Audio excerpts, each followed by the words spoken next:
Welcome to Metasploit Minute, the breakdown on breaking in. I'm Rob Fuller, but you can call me Mubix. This time we're going to show some of the Windows post modules that I personally use quite a bit. There's 120 some odd, and I'm sure by the time this airs there's going to be a lot more. But we're going to start off with just the list that I kind of use the most. So first off, and as you can see on the screen, I've got the list already pre-populated, so if you want to kind of work ahead, you can, is this ARP scanner. This ARP scanner is basically uses something called Railgun, and we've talked about Railgun a little bit. It's Windows API calls that Meterpreter can use. It uses Railgun to create ARP packets across the network. That way you can find out what hosts are in your local broadcast or ARP broadcast range without having to scan them. So it enumerates all of the hosts that are there without having to do a scan or a ping or have any ports open, honestly. So since we already have from our previous segment all of the hosts already scanned and ARP scanned, and we're not going to actually do that.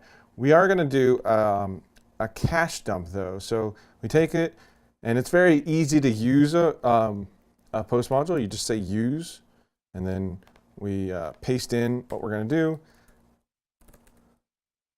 We have a debug option, but normally it's just a session option. So we're going to set session, and you can actually tab complete. Whenever there's more than one session, you can it'll give you options. But set the session, type run, and since our actual box that we're targeting is not on our domain, you're not going to get any cached domain credentials, obviously. So the next one we're going to do is check VM, and I'm going to just talk about some of these as we go along. We're going to check VM. And why this is important, why checking for virtual machines is important, is sometimes incident responders or whatever can get kind of sneaky and put you in a honeypot or a virtual machine.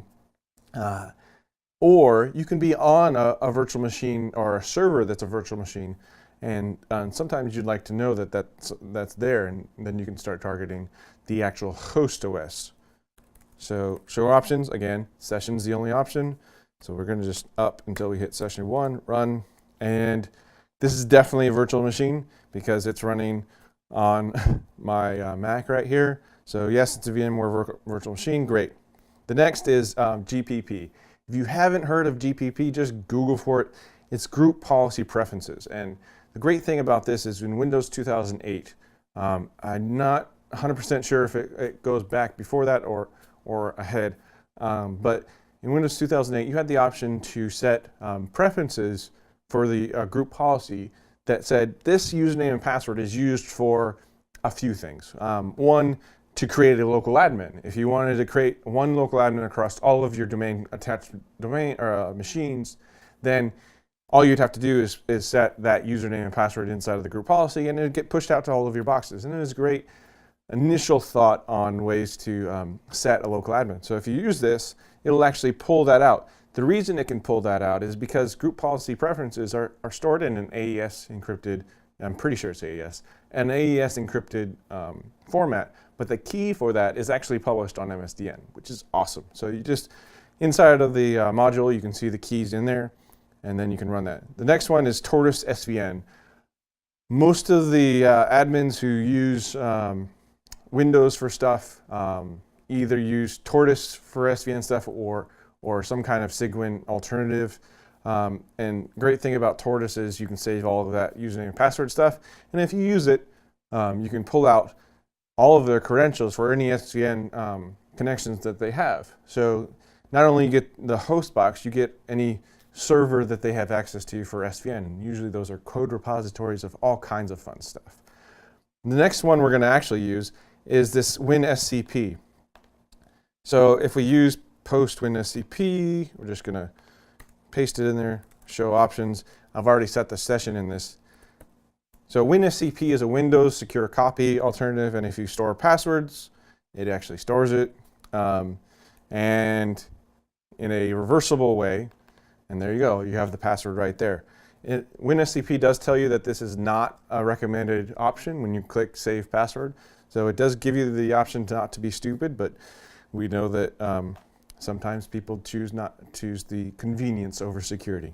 So cool, we have a password. Now Now, we haven't even gotten off this one box using this post module, and we already have the Tortoise SVN server if we had run that module. We also have the password for this SSH server that this person goes into. And we're also going to do some DNS cache dumping. So use post, well, we're going to skip that. But DNS cache dumping is essentially dumping all of the DNS cache for that Windows machine.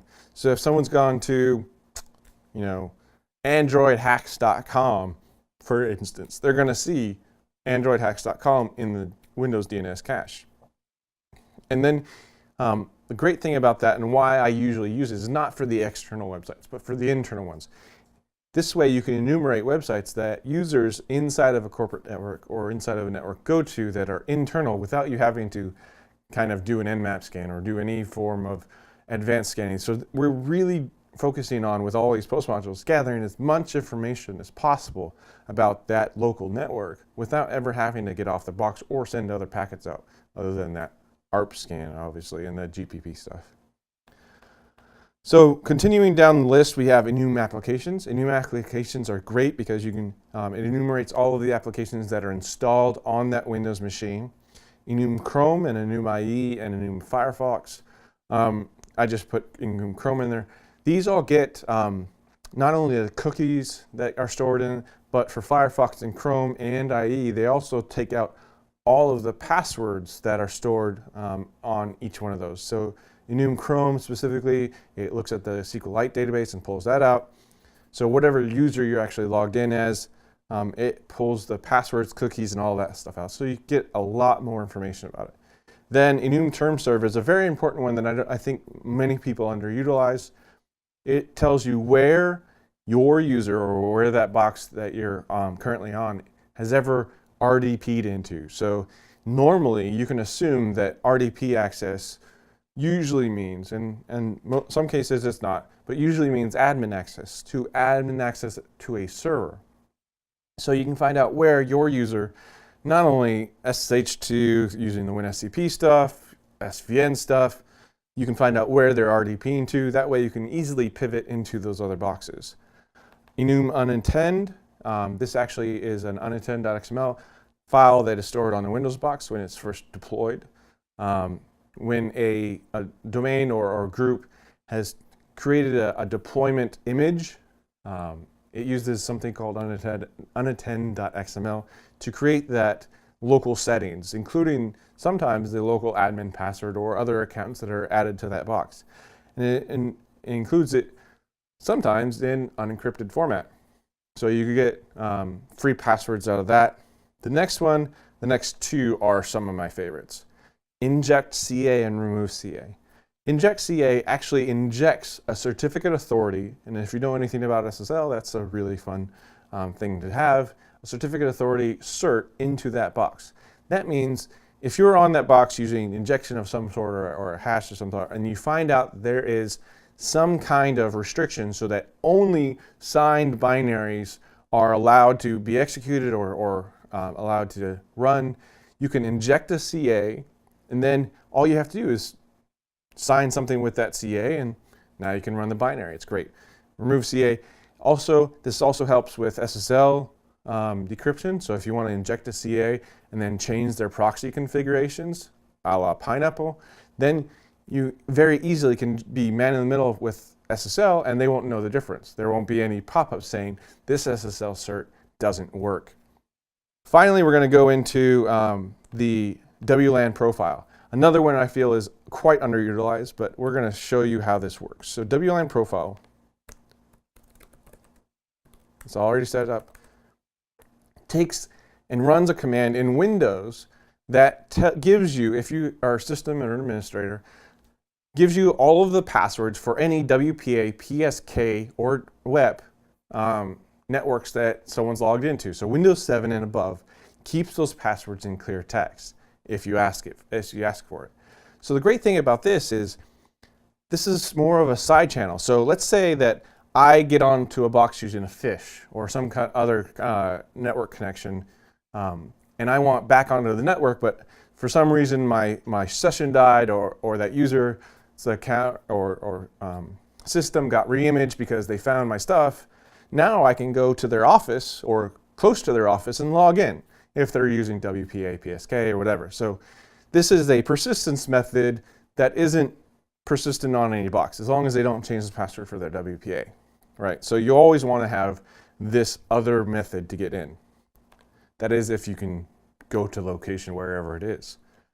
So the next is some Active Directory post modules that I enjoy.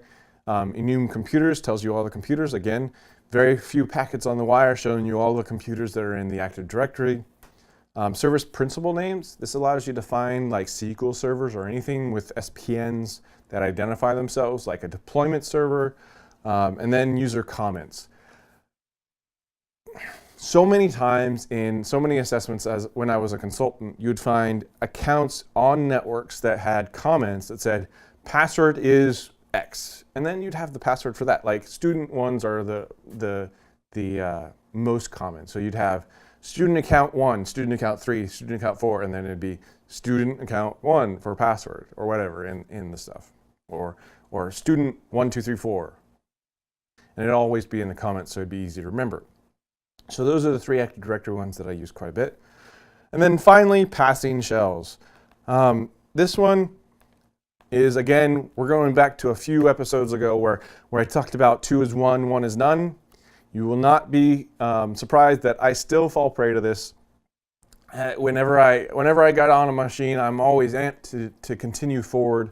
But I have to take a breath, step back and say 2 is 1 and 1 is none, because when you have a session and it dies, if you don't have another backup session, you've just lost that entire connection on however it took you to get in. So, and a lot of times it's a lot of work to get back on a machine.